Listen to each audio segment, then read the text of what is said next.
All right, good. All right, so we're going to continue on with this series that we've been on. This is the last of the series and also the shortest, so I'm not going to keep you guys too long here today. Um, so, as you recall, we're going through these golden C's. I call these my golden C's because as I was preparing the mentoring program that we do, I was doing a lot of introspection on the things that I realized, usually in hindsight, were the big things that helped me in my trading, and some of the ahas that I had, some of the skills that I had developed, some of the characteristics that I found out or realized that were necessary to be a successful trader. As it turns out, they all started with the letter C. So there was a number of them, but we're just going over a few of them here.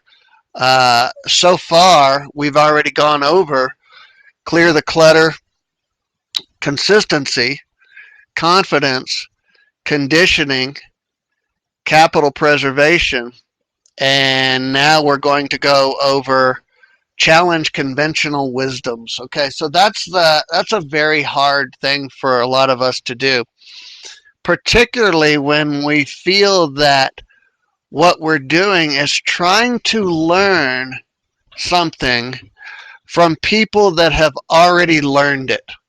Okay, and a lot of conventional wisdoms. It's funny. I was just looking at an article. I didn't even read the article, but I just saw a headline that said that this Dutch family has been living underground for 7 years because they thought the world had ended, and so they believed with everything they had that what they were being told was true. That these end of days people they were listening to, um, they believed all of that was true and never really thought to think on their own. So this challenging of conventional wisdom is being brave enough to think on your own.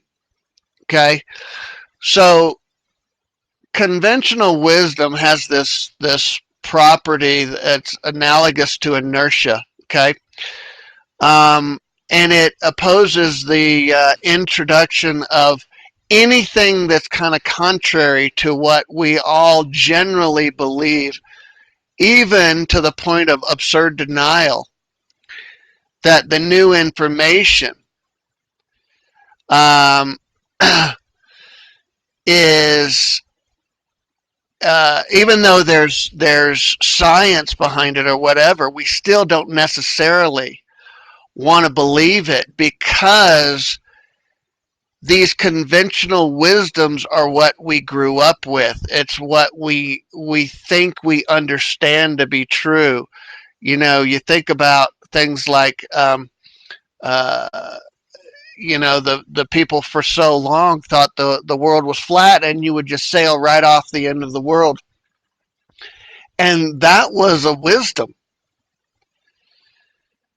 Um, Now, a lot of this inertia that I said that these wisdoms gain over time is, these are ideas that are convenient and appealing and deeply assumed by the public, who hangs on to these ideas because it's easy, because it doesn't require them to think outside the box.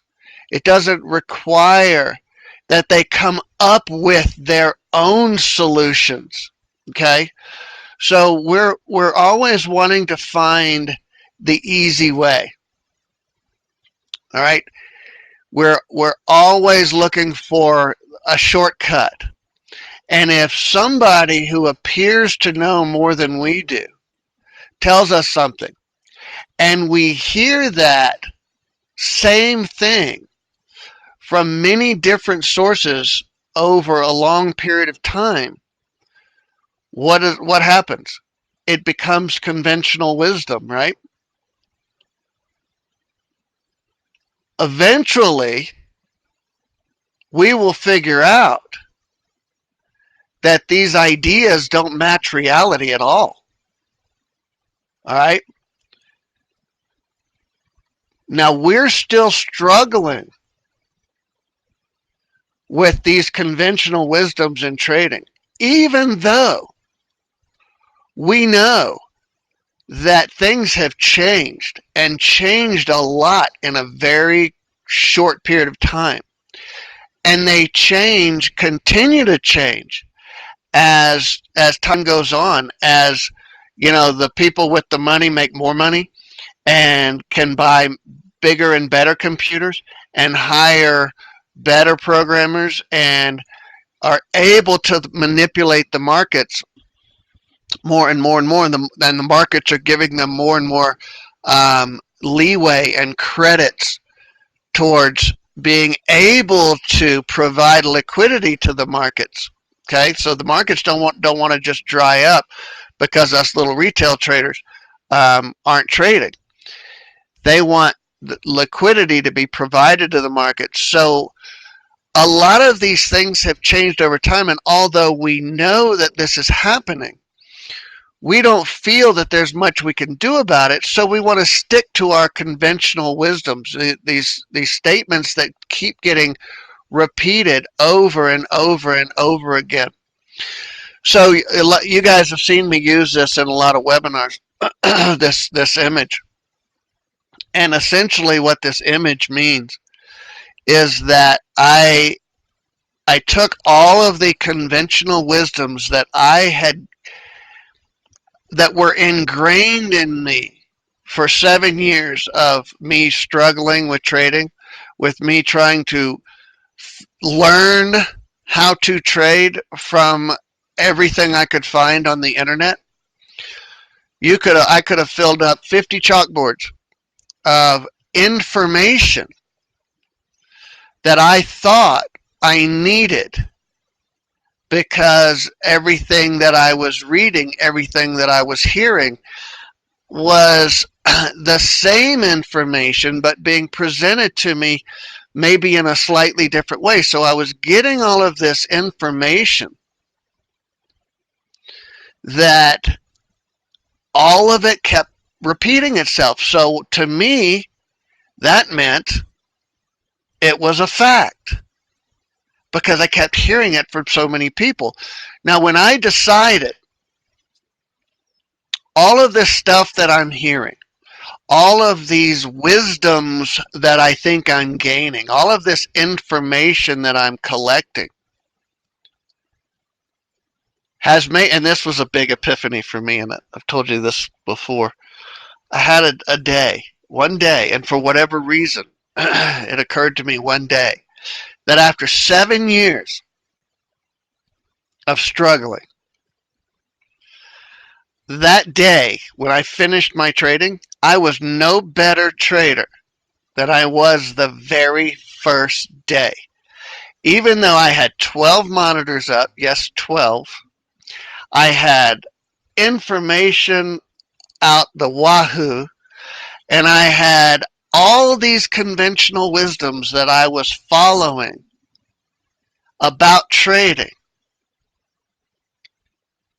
that weren't helping me.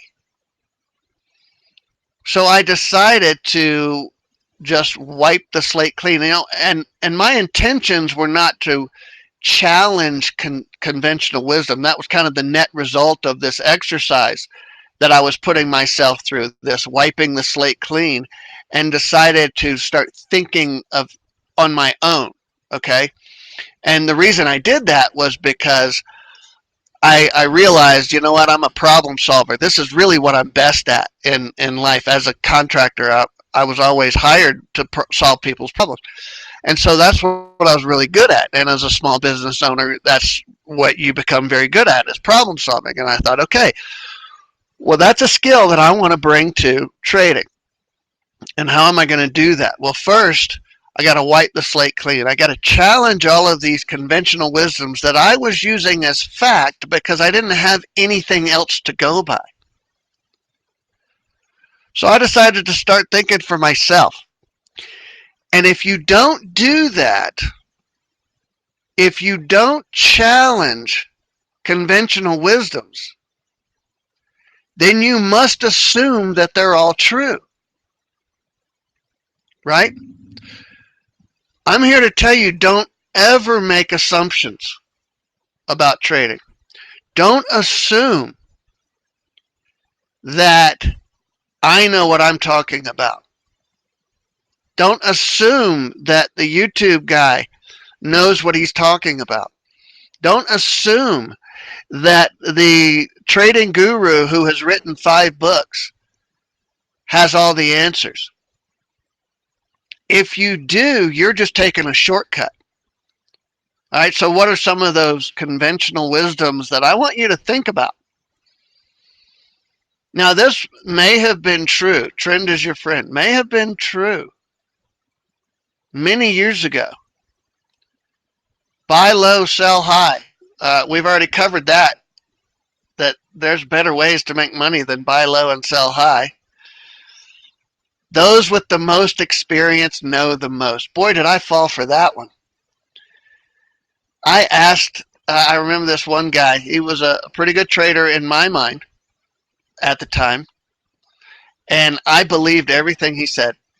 And I tried to follow everything he said because he'd been trading for 20 years. And I thought that made him smarter than me. And I thought that means he knew the most. Come to find out, he was really no better trader than I was. He just had a lot of information.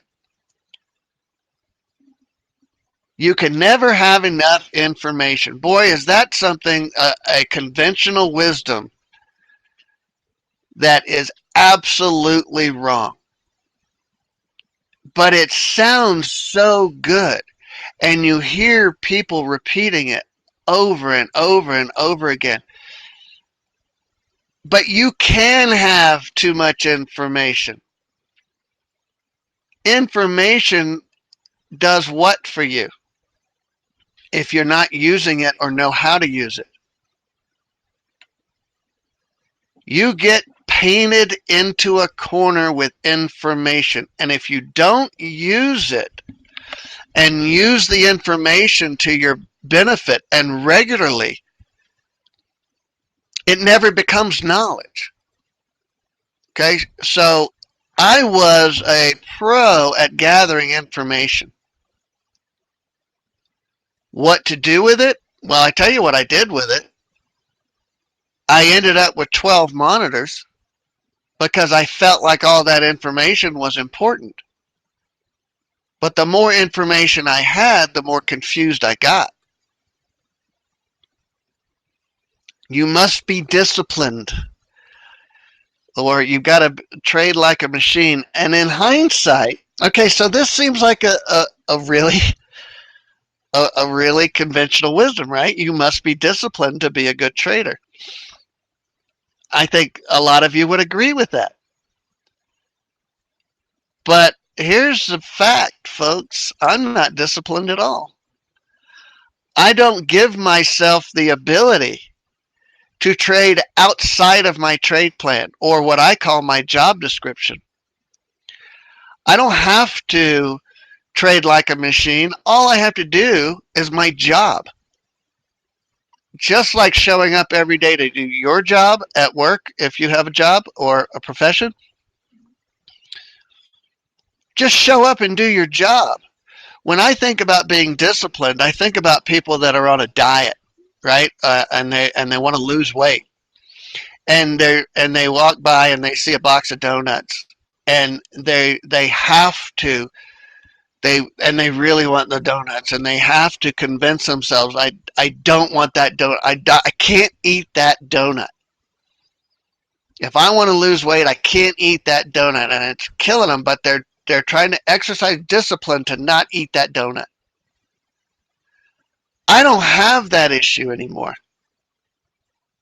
I don't sit there and look at charts and go, oh, I want to take this trade. Oh, I know price is going to go up here. Oh, I got to buy this right now. I don't have to do that anymore. All I do is my job. Okay? You need to look at multiple time frames. Well, obviously, if you know anything about what we do, I know that you guys are, the people here in this meeting are from our Einstein and VIP program. But if you're watching this on video, multiple time frames add a layer of confusion that you don't need. You know how many people ask me about, well, how do you know where the bias is? How do you know? How do you not trade multiple time frames? It confuses them because they're caught in this conventional wisdom that you must look at multiple time frames. You must always know your risk to reward ratio. That's, again, people don't think for themselves, so they don't understand that there is a huge assumption with a risk to reward ratio when you start thinking about your targets and stops. And all you have to do is think for yourself for a few minutes and understand that if you ever move your targets or stops, the risk to reward ratio goes right out the window. So the assumption is, and again, I fell for this, the assumption is that you put on a trade and you sit on your hands and you do nothing. You're not actively involved in the trade. Most of you will put on a trade and cross your fingers and hope. Okay, and in my experience, hope is not a very good thing to have in your trade plan.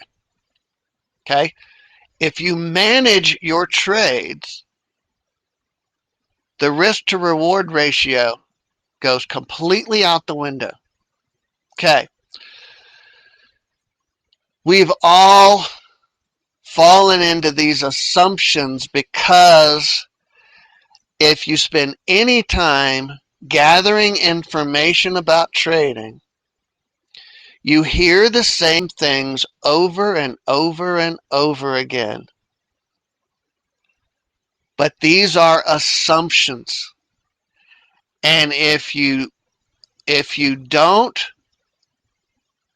challenge these conventional wisdoms and assume that they're all correct, you're going to get left behind. We've got to make sure you don't ever make assumptions.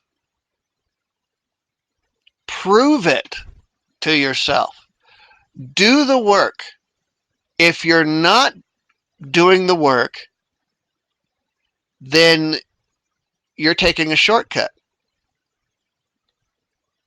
And as a professional trader, I can't afford to take shortcuts. I have to prove, or I don't make any money. I can't support my lifestyle. If you're taking shortcuts and you're looking for somebody else to do the work for you, then you're probably not going to see the success that you're looking for.